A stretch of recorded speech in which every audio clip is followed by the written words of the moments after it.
Assalomu alaykum barchaga. Demak, raqamlashtirish ikkinchi darsimizga ham xush kelibsiz. Bugungi darsimizda amaliyot o'tamiz. Demak, birinchi darsimizda raqamlashtirish nimaligi, nima uchun kerakligi haqida so'z borgan bo'lsa, darrov raqamlashtirish qismiga o'tib qo'yamiz ikkinchi darsimizda. Xo'p, ikkinchi darsimizda aytib o'tganimizdek, birinchi darsimizda Argis Pro dasturidan foydalanamiz va Argis Pro dasturini ochib olamiz. Xo'p, ochib olganda xuddi shunaqa muhit hosil bo'ladi. Meniki kompyuterimda o'rnatilgan Argis Pro versiyasi 3.0 versiyasida, hozirgi kunda 3.4, 3.4.1, 3.4.2 versiyalari ham mavjud. Xo'p, bu crack versiyasi, ya'ni litsenziyali versiya emas. Mana bu joydan mapni bosamiz. Bosgandan so'ng create new project degan yangi oyna ochiladi va bu joyda hozirgi ochmoqchi bo'lgan loyihamizni nomini kiritamiz. Men raqamlashtirish degan yangi oyna ochdim. Va yozib bo'lganingizdan so'ng siz xohlasangiz ismingizni yozishingiz mumkin, yoki xohlasangiz birorta abbreviatura yoki xohlasangiz umuman farqi yo'q, notebook deb ochishingiz ham mumkin. Va notebook deb ochgandan so'ng OK ni bosasiz va OK ni bosgandan so'ng yangi oyna ochiladi va oyna ochilgandan so'ng mana bunaqa yangi qism oyna hosil bo'ladi. Xo'p, bu joyga vaqt olmaslik uchun tayyorlab qo'ygandim. Xo'p, men nima qildim? Bizga kerak bo'ladi kosmik snimka. Kosmik snimkani xohlasak tashib olamiz, xohlasak kosmik snimkalar jamlanmasi, ya'ni mozaikani ishlatishimiz ham mumkin. Mana bu joyda base mapga kiradigan bo'lsak, bu Argis Pro S3 kompaniyasi tomonidan ishlab chiqarilgan base maplar jamlanmasiga guvoh bo'lishimiz mumkin. Albatta bu internet bilan ishlaydi. Mana bu joydan imagerini bosadigan bo'lsak, base map layer. Mana ko'rib turibsiz, imagery tasviri, ya'ni sun'iy yo'ldoshdan olingan. Faqat buni bitta yomon tomoni eski tasvir, eski. Ya'ni qanchalik eski? 2019-20 yillar bo'lishi mumkin. Ancha 5-6 yillik eski ma'lumotlar yig'ilgan, lekin buni o'zi ham bemalol yetib ortadi biz raqamlashtirishimizga. Xohlasak sun'iy yo'ldosh tasvirini tashlaymiz, umuman farqi yo'q u narsani. Mana shunaqa tasvir yuklagan vaqtimizda ham xuddi shunaqa tasvir hosil bo'ladi va tasvir hosil bo'lgandan keyin ketma-ketliklar doim bir xil tarzda amalga oshiriladi. Men nima qildim? Hozir bu Word Imagery eski bo'lgani sababli Tile Server, ya'ni bu Google kompaniyasi tomonidan ishlab chiqilgan base map xizmat qiladi. Buni qayerdan yuklaymiz? Xo'p, Google Chrome brauzeriga kiramiz. Umuman farqi yo'q, qaysi brauzerga kirishimizdan qat'iy nazar brauzer vazifasini o'tadigan va Google Map to in farqi yo'q. To deb yozsak ham bo'ladi, in deb yozsak ham bo'ladi, umuman farqi yo'q. In Argis Pro bostirganimizdan so'ng oyna ochiladi va bu joyda add Google Maps to ArcMap, add Google Maps to ArcMap and Arc Pro. Endi farqi yo'q. Mana bu joyda video lavhalar ham bor. Xohlasangiz bu oynaga kiring, xohlasangiz bu oynaga kiring, umuman farqi yo'q. Kelasiga ham bir xil. Va boshqa kirganimizdan so'ng saytga scholar.org bu joyda ketma-ketligini tushuntirib qo'ygan. Xohlab tushunmasangiz bu joydan ham kira olsangiz bo'ladi yoki mana bu joyda. Endi bu joyda tanlashimiz kerak. Google Map, Google Satellite, Hybrid Terrain, Roads. Xo'p, Google xarita, ya'ni o'sha telefonlarda mavjud bo'lgan xarita, Google Satellite, ya'ni sun'iy yo'ldosh tasvirlari yordamida jamlangan image collection, ya'ni kolleksiyalar to'plami mana bu joyda hisoblanadi. Satellite Hybrid degani qo'shimlar jamlanmasi. Unisidan bunisidan jamlanmasi. Hybridni beradi. Hybrid Satellite bilan Hybridning farqi mana bu joyda mana paxtakor, masalan, charog'il, nishon, dash deb turibdi-ku mana bu yozuvlar. Agar Satellite'ni tashlaydigan bo'lsam, mana bu Satellite tashlaydigan bo'lsam, bu yozuvlar menga ko'rmay qoladi. Shuning uchun Satellite Hybridni olib tashlayman. Nima qilaman? Olish uchun mana bu HTTP gacha bo'lgan qismini shunchaki kopirovat qila olaman. Argis Pro muhitiga kiraman. Argis Pro muhitiga kirgandan so'ng mana bu joyda add data, ya'ni map mana bu ribbon, ya'ni tasmadan mapga kiraman. Map qismiga o'tgandan keyin add date va data from path, ya'ni o'sha path orqali datani qo'shish. Mana bu joyda shunchaki paste Start bosaman va bu joylarga hech qaysiga tegilish shart emas. Avtomatik mayli. Shunchaki addni bosadigan bo'lsak, mana bu joyda content qismida yangi oyna olib tashlanadi. Buni o'tayapman chunki ikkita. Mana ko'rib turibsiz, add base map qo'shilmagan va base map qo'shilgan. Bu o'zini imagerisi eski tasvir, bu yangicha tasvir. Xo'p, yangi tasvir qo'shdik, ya'ni sun'iy yo'ldosh tasvirini deylik yuklab oldik. Mana shu sun'iy yo'ldosh tasviri. Bu ham ma'lum bir muddatga cheklangan tasvirlar yig'indisi. Shunchaki RGB color, bu hech qanaqa band yo'q, bu joyda hech qanaqa nima yo'q. Shunchaki raqamlashtirish uchun eng maqbul variant shu hozirgi kunda. Sun'iy yo'ldosh tasvirini ham olib raqamlashtirsa bo'ladi bemalol, lekin bizga tez ishlash uchun va raqamlashtirishimiz jarayonimizni sifatli amalga oshirishimiz uchun shu jarayon shu bosqichdan o'tishimiz kerak. Ya'ni shu Google Map'ni tanlamiz. Undan keyin xo'sh nima qilamiz? Undan keyin qiladigan ishimiz mana bu joyda catalog penga kiramiz. Yo'q, create future symbology geoprocessing degan bir nechta bandlari bo'ladi. Ya'ni bosadigan tanlov beradi bizga. Biz shu yerdan katalogni bosamiz. Katalogni bosgan payt mana bunaqa joy ochilib turadi. Agar katalog mavjud bo'lmasa, mana bu joydan view ga kiramiz. Ya'ni vid, o'zimizning rus tilida vid xohlagan dasturga kirsak, vid turadi. Shu xuddi shunaqa. Vid orqali topishimiz mumkin. Mana bu joydan katalog view yoki katalog pane. Agar sizda masalan katalog paneli, ya'ni mana bu joyni o'ynash yo'q bo'ladigan bo'lsa, masalan men chiqib ketdim. Menda ham yo'q, umuman hech qaysi. Mana deylik yo'q, hech qaysi yo'q. Mana xuddi shunaqa o'ynab turibdi. Men shu joydan topishim uchun mana bu joyda katalog pane bosadigan bo'lsam, xuddi shu joyga tushib qoladi. Katalog pane. View katalog pane. Va bu joydan endi folderni bosamiz. Folder degani o'sha hozirgi saqlanib turgan nomimiz. Folderni bosadigan bo'lsak, mana bu joyda men raqamlashtirish deb ochganman. Sizlar o'sha create new future dedim, bu create new project ga kirgan vaqtimiz xohlagan nomini mana shu joyda ko'rinib turadi. Agar siz proyekt loyiha nomini QWERTY deb ochadigan bo'lsangiz, bu joyda ham QWERTY deb turadi. Yoki Qashqadaryo deb ochadigan bo'lsangiz, bu joyda ham Qashqadaryo deb turadi. Va buni mana bu bosadigan bo'lsak va Qashqadaryo proyektining ichiga tegishli bo'lgan papkalar turadi. Mana bu joyda toolbox ochib qo'ygan, GDB ochib qo'ygan, backup degan papkalar bor. Bu joylarda o'zini o'sha ArcGIS Pro dasturiga tegishli bo'lgan hujjatlar saqlanadi. Bu joylarga kirishimiz shart emas, faqat GDB ga kiramiz. Geodatabase, GDB degani geodatabase, ya'ni geo ma'lumotlar bazasi. Barcha ma'lumotlar xuddi shu joyga saqlanadi, ya'ni proyektimizga tegishli bo'lgan ma'lumotlar shu joyga saqlanadi. Endi qilishimiz kerak bo'lgan ikkinchi ish mana bu joyda o'ng tugmani bosamiz. O'ng tugmani bosadigan bo'lsak, xususiyatlari, ya'ni bir nechta tanlovlar beradi bizga. ArcGIS Pro xohlasang copyright qil, xohlasang copy paste qil, ya'ni copy paste degani o'sha mana bu joy. Paste. Xo'p, searchga userga kirsak, dokumentni ichiga ArcGIS va proyektni ichiga kirsak, raqamlashtirish 1 degan turibdi va raqamlashtirish 1 GDB saqlangan. Xo'sh, shu yo'lni ko'chirib olishimiz mumkin. Biror kishi shu loyihani tashlamoqchi bo'lsak, undan keyin export bu, import bu. Va bizga raqamlashtirish jarayoniga qiladigan ishimiz xo'p, aytib o'tganimizdek 3 ta ma'lumot turi bu raqamlashtirishga kerak bo'ladigan. Hozir slaydni chiqaraman. Xo'p, slaydni Canva dasturida yaratyapman. Shu sababli bu xo'p, men bu rasmni mana bu joydan yuklab oldim. Line, ya'ni raqamlashtirish jarayonida 3 ta obyektdan 3 ta obyekt turidan foydalanamiz. Nuqtali obyekt, line, ya'ni chiziqli va poligonli obyektlar. Nuqtali obyekt bo'lishi mumkin, xo'p, suv xo'jaligida nasos stansiyalar manzili yoki maktab binolar manzili, umuman olganda xuddi shunaqa line chiziq. Ya'ni buni orqali nima chizishimiz mumkin? Yo'llar chizishimiz mumkin, kanal, ariq, zovurlar chizishimiz mumkin. Barcha o'sha chiziqli, nuqtali, ya'ni uzun chiziq bo'lib ketgan xuddi yo'l kabi obyektlarni line, qolgani esa poligon orqali chizamiz. Masalan, uyni shakli, yer maydoni shakli, dala maydoni shakli, barchasini poligon orqali chizamiz. Buning uchun 3 ta nuqta, line, poligon orqali har bir tipga kerak bo'ladigan xo'p, qatlamlar yaratib olishimizga to'g'ri keladi. Ya'ni vektor ma'lumotlar. Aytganimdek, xo'p, katalog peniga kiramiz va folder raqamlashtirish bu loyiha nomi bilan bir xil bo'ladi va bu joyga o'ngni bosganimizdan so'ng future class yaratib olamiz. Xo'p, future class bosganimizdan so'ng bunaqa o'yin ochiladi. Ya'ni future class degani nima degani?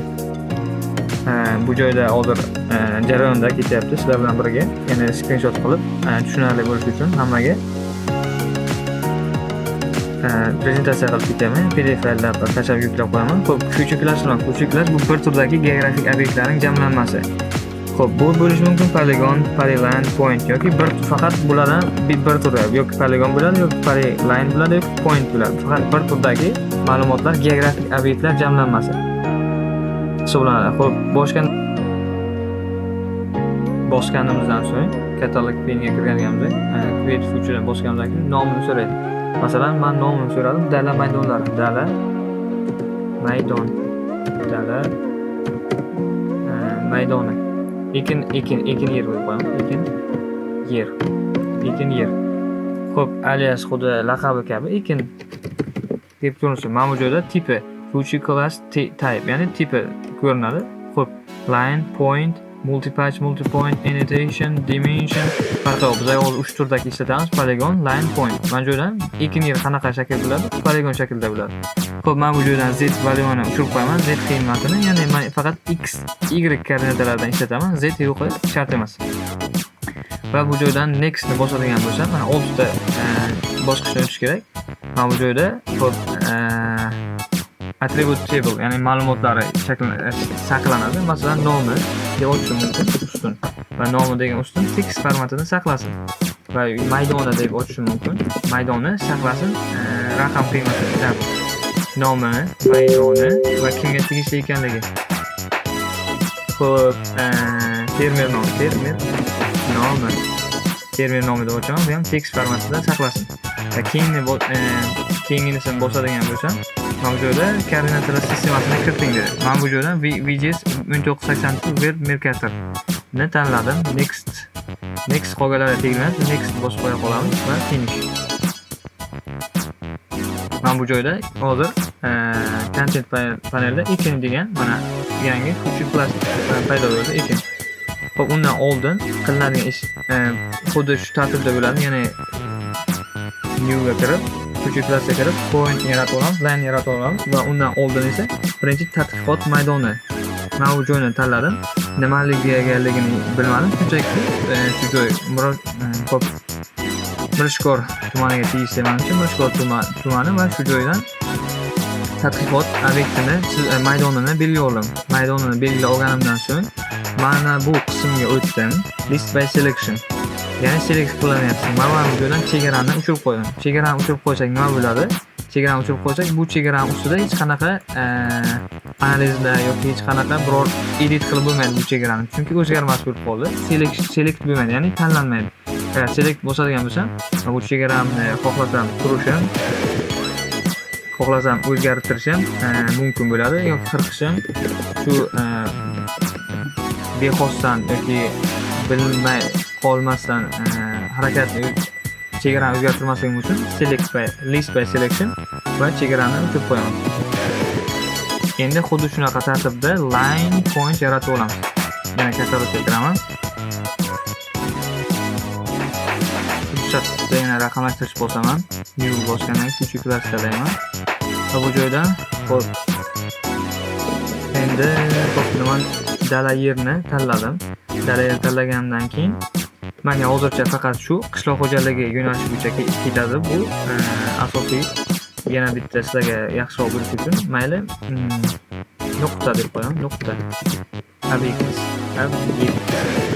Mana bu joydan point tanlayman va z valyuni o'chirib qo'yaman. Next. Shunchaki nomi text formati to'g'ri va hudud, joylashgan hudud. Bu ham text formatda bo'lsin. Next. Men bu joylarga o'zgartirish kiritmasangiz, shunchaki finish bosib qo'ya qolsak ham bo'ladi endi. Va ariqlar. Xo'p, nima deb bo'lsin bular? Ariq deb ochaylik. Ariq.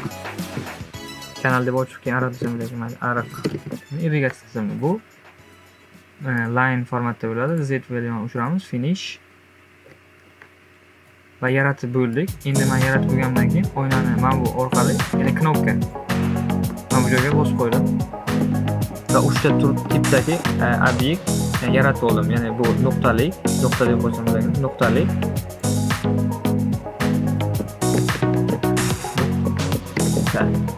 Okay. Nuqtali obyekt, ariq va ekin. Xo'p, ekin yerni bossam, mana bu joydan ekin yer menga bo'lsin. Chegarasi mana bu joydan tanlasak bular xohlasak, xohlagan turimizdagi ko'rinishni, bu shunchaki simbologiya, ko'rinish uchun.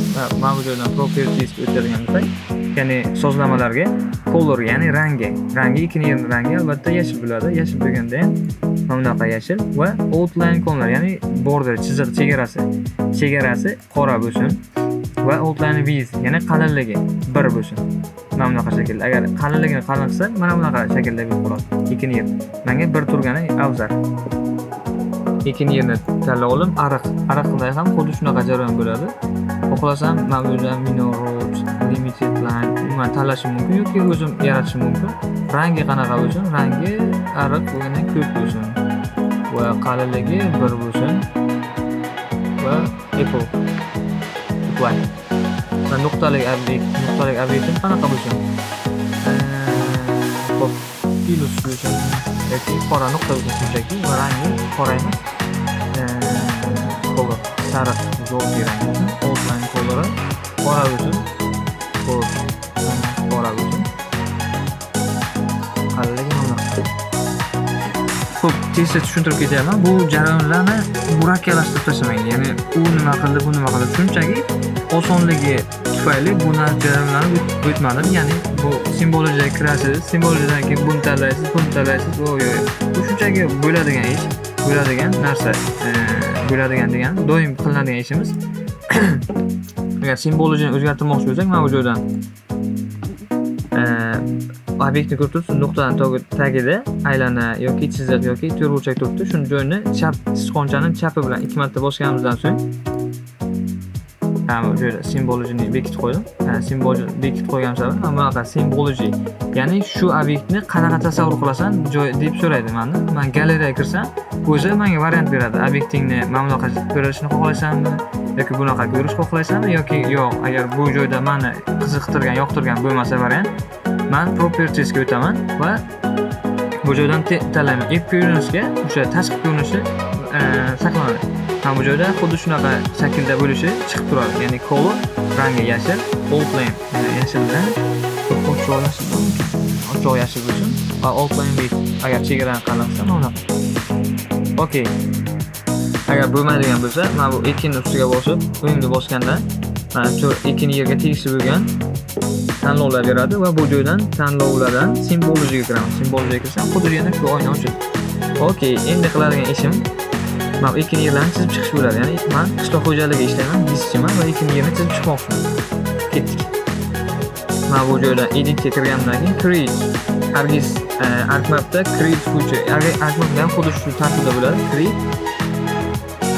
Create'ga kirganimizdan so'ng bunaqa tursin. Create'ga kirganimizdan so'ng create oynasi ochiladi.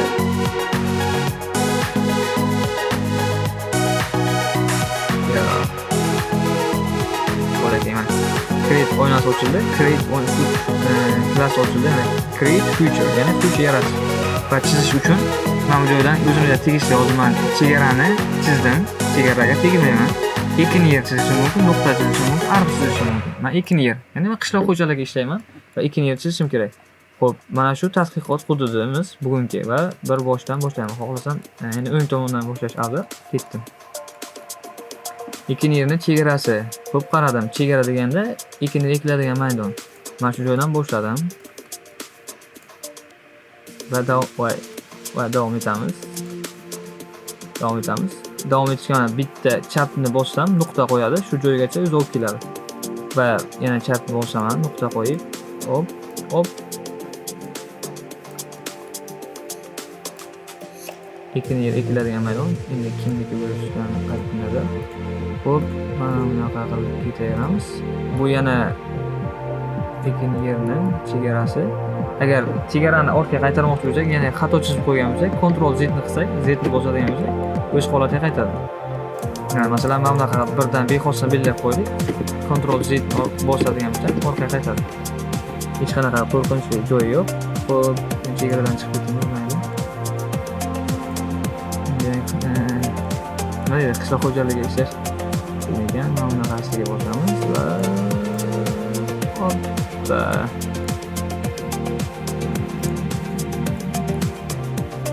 Mana birinchi ekin yerim tayyor bo'ldi. Hoppa, chiroyli chiqdi. necha ekan yerim. Bu mani xo'p. Men bu joydan rangi menga yoqmadi deylik, rangi yoqmadi. Aytganimda Symbology bosgandan keyin men tug'ilgan ustun bossam, color. Nimaga yashilni yashil yo'q. Yashil. Yashil yo'q. Xo'p, kelgan joyimizdan davom etamiz. Bu yog'ini ozgina tezlashtirib chizib tugatib qo'yaman. Xo'p, ikkinchi yerini ko'ribsizlar. Hozir shuni mana bu qizil chegarachini chizib qo'yamiz. Bilan alohida olaman har birini.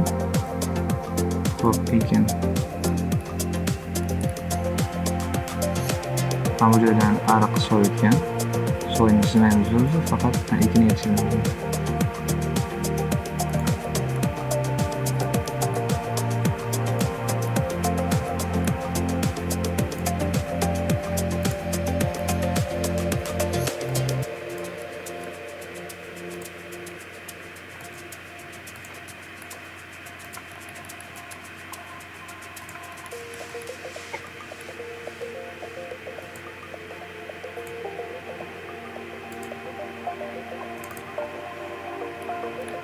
Xo'p, ana endi mana bu qismini chizishimiz uchun ish qilamiz. Buni ham chizib olaman o'zi. Mana bu joyda yo'l bor. Yo'lning uchun o'rtasidan ketdim.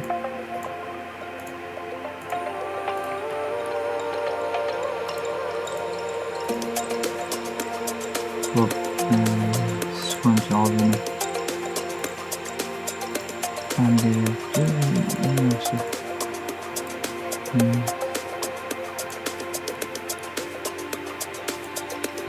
Mana bu joydan chegara bor. Bu tomon boshqa terimniki, bu tomon boshqa terimni yeri.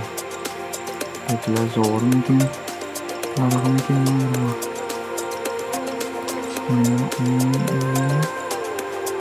Xo'p, mana bu joyga kelganda, bizlar aro boradi.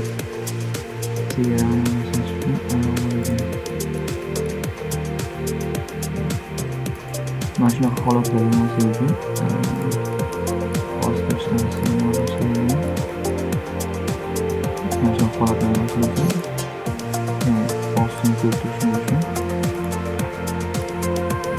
ostini ko'rib turishimiz oldin bir ish qilamiz. Mana bu editga kirsak, editga kirganimizdan so'ng reshape degan bor. Reshape nima qiladi? Ikkinchi boshqa qilgan reshape'ni shaklini o'zgartirishimiz mumkin. Xo'p, shaklini o'zgartirishimiz qanaqa bo'ladi? Mana birinchi uchidan bosamiz, diametrini va ikkinchi uchini tugatamiz. Ikkalasidan tegish kerak. Shunda shakli ko'radi. Reshape funksiyasi. Xo'p, endi biz ikkinchi yer yaxshiroq bo'lishi uchun ikkinchi yerni ustiga bosib simbolga kiraman. Bosaman va nomini tanlayman. Bu nima qilib beradi? Biz chegarasini uzunchamiz, ichi bo'linib turadi. Chegarani ko'rishimiz osonlashadi. Xo'p, simbolga mana propertiesga kirsak, mana buni yashil to'q yashil qo'yamiz. Shunday zo'r bo'ladi. Xo'p, bu yo'lni tezlashtirib qo'yamiz endi. EPS ichini bo'sh qilib chizdim. Ko'ribsizlar. Chegaralarni ko'rish ancha osonlashadi.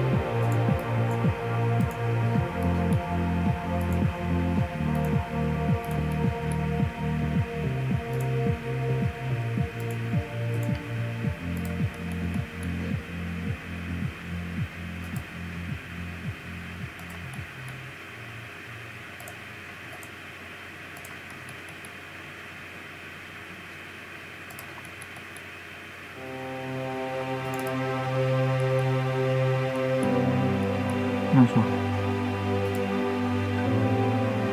Yana bir foydali jihatdan aytib ketaman. Bu snapping bor. Snapping shu qo'shing bo'ladi. Snapping shu qo'shing chizadigan vaqtimiz. Buni ko'rib turibsiz. Hech qayerda ushlamagan magnit tortmaydi. Agar snapping yo'qolgan bo'lsa, magnit mana buni ushlayapman. Magnit tavsiya qilsam bo'ladi. Mana bu qilib ushlab qolaman. Magnit böyle çizip gidiyoruz tekst. Yani uçup koysam tortmaydi. Bu chizig'ini ko'rmaydi. Yani magnit tortmaydi. Mana buni yo'q qo'ysam nuqta o'ziga bir xil tipdagilarni tortaman. Yani shunga tegib olib ketdi degan magnitda. Buni yo'q chizish tavsiya etiladi. chizmasadan bo'ladi. O'ziga qarab. Magnitni yoqib chizganiz yaxshiroq.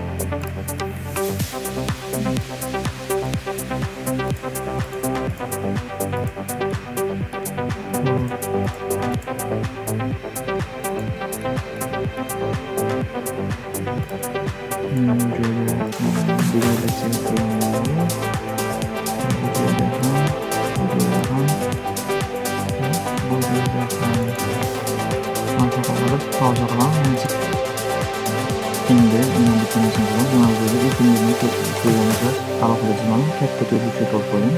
Endi buni bo'ylab chiqamiz. Yana bitta katta to'rtburchakni o'zini chiza olamiz. Ichki qismlarni mana bu joylar reshetni ko'rdik. Endi split funksiyasi bor. Split funksiyasi nima qiladi? Kesadi, bo'ladi. Bitta to'liq to'rtburchakni ikkiga bo'lib qo'yadi. Xo'p, ko'rishingiz mumkin. Önce uçak kezattı. Onunla uçak kezatgandan keyin mavzularni muhofazat zonasining alohida olaman.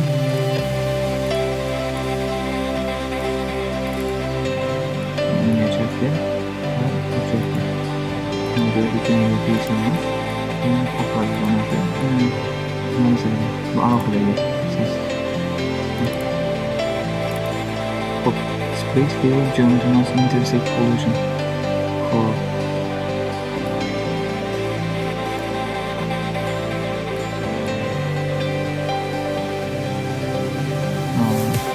Yang mampu mengerti maka dia seperti itu. Seperti kemana always split without selection. Dalam masalah case was brown. Macam waktu split dengan waktu split mana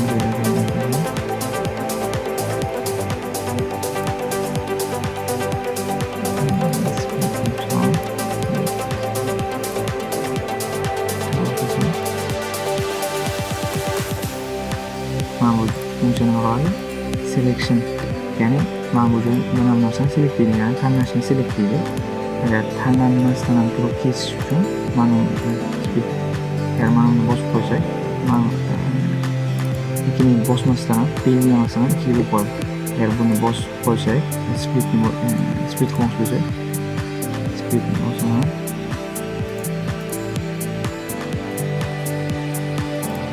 Selection select qilganimizdan keyin split emas, select bo'lmasa split yonmaydi. Select qilganimiz boshqadan keyin split yonmaydi. Agar mana buni bosib qo'ysam, buni bosib qo'ygandan keyin tanlamasam ham, without selection qilmasam ham, yonmaydi. Ikini bosib aylantirib ko'rsatmasdan ham kesadi. Bu ham yoqtirgani yaxshi. Muammo dushgan split funksiyasini ko'rsatmoqchiman. Bitta katta to'rtburchakni chizdim. Ichki to'rtburchakdan kesib chiqdim. Xo'p, mana bu joydan ham kesaman bitta. Mana bu joydan kesaman.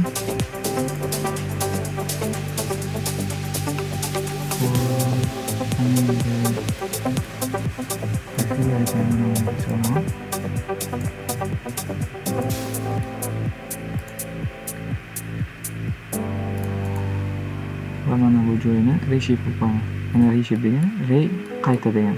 Shaklni o'zgartir, qayta shaklni o'zgartir degan ma'noda. Xo'p. Reshape qilib qo'yaman. Reshape bosib qo'ygandan so'ng mana bunday ham bor. Shunaqa funksiyasi, ya'ni always reshape without selection. Selection tanlamasdan ham kesish mumkin.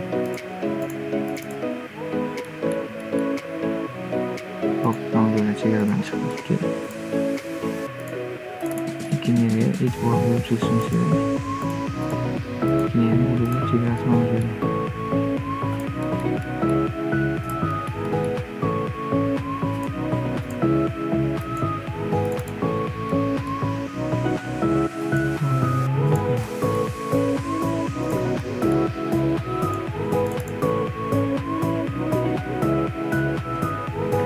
Endi yana davom etamiz. Yana bitta katta to'rtburchak chizdim va split qilaman. Splitda doim selection qilmasdan ham split qilaverishdan yo'q qo'ygan funksiyasi. Mana bu joyda snapping ham o'chirib qo'ysam tanlamaydi. Uni xohlagan joyini bosishim kerak. Snapping bosib qo'ysam meni tanlovim magnitga o'xshaydi keyingi chizigari. Bu men bilan split qilaman.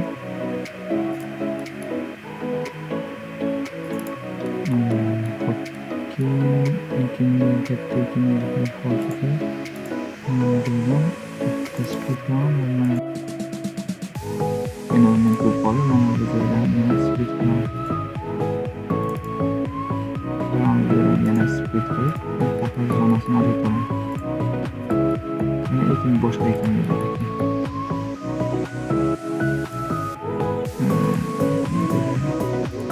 shilpon bor. Shilponni kesamiz.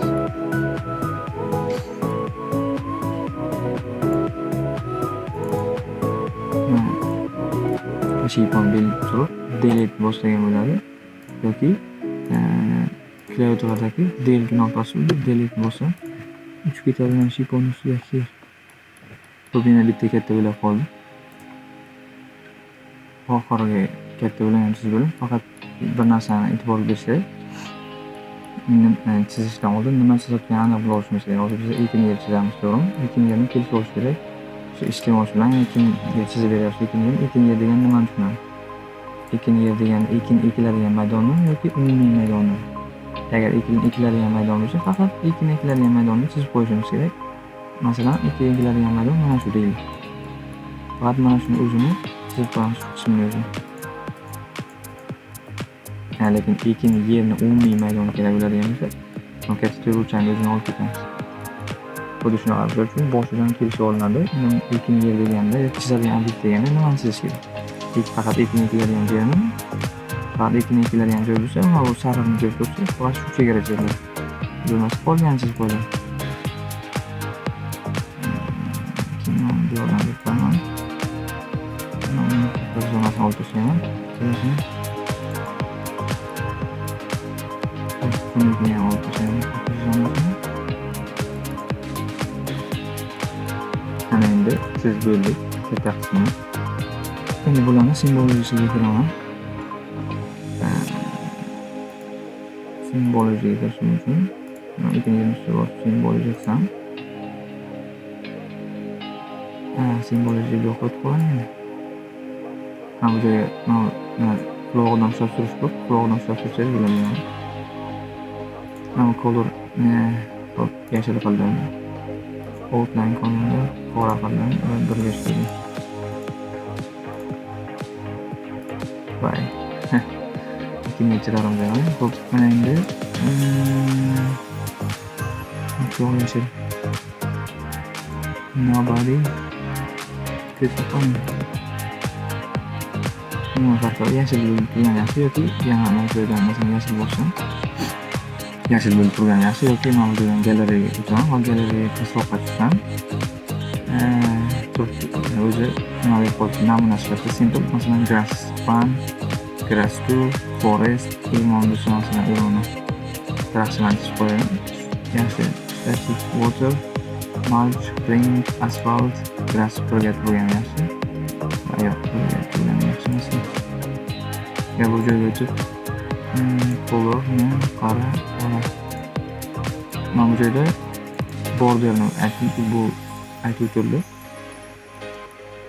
Va ikkinchi ustiga bosaman. Ko'chalarga o'taman va bu joydan shaffoflikni 50% qilaman. Shu vaqtda bizga ayni modda bo'ladi. Demak, raqamlashtirish darsimizni qishloq xo'jaligiga bag'ishlangan birinchi qismi tugadi. Keyingi qismda nima qilamiz? Atribut jadvali bilan ishlashni o'rganamiz. Bu joydan atributini to'ldirib chiqamiz. Qanaqa atribut jadval Excel bilan umumiy ma'noda. Keyingi qismimizda esa agar ko'rsa ungacha vaqtimiz qolsa nima o'tamiz? Avtomatik tarzda chizib beradigan raqamlashtirish qismiga o'tamiz.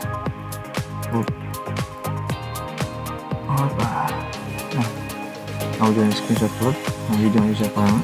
Raqamlashtirish ikkinchi qishloq xo'jaligiga bag'ishlangan qismiga. Xo'p, sog' bo'ling, omon bo'lasiz. Barcha tushunmagan savollarni barchasini kommentariya yozasiz. Keyingi darslarimizda qo'shimcha darsda qo'shib ketamiz. Bugun ko'p mana bu joydan bir ikkita split bilan reshape bilan ishlashni ko'rdik. Edit vertices bor, keyin Xo'p, bundan tashqari o'sha erkin yetkazish berdik, suv ochishni berdik. Qo'ldan kelgancha maksimal harakat qildim yetkazishga. Xo'p, kanalga obuna bo'lishni unutmaymiz. Xayr, salomat bo'ling.